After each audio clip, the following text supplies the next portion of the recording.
In this video, I'll show you how to remove applied effects from your video in CapCut.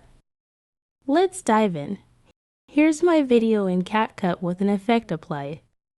When I play it, you can see the effect in action.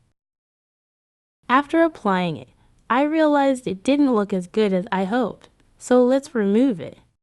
Method 1. Turn off the effect. Tap on your video clip. On the top right panel, select Video and go to the Basic tab. Here, you'll see the effect option. Click on it and toggle the effect off. The applied effect will disappear immediately.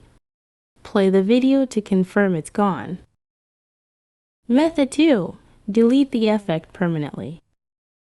Right-click on your video clip and choose Edit Effects. This opens the Effects panel. Right-click the applied effect again and select Delete.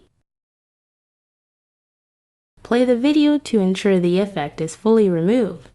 And that's it. 2 simple ways to remove unwanted effects in CapCut. Thanks for watching.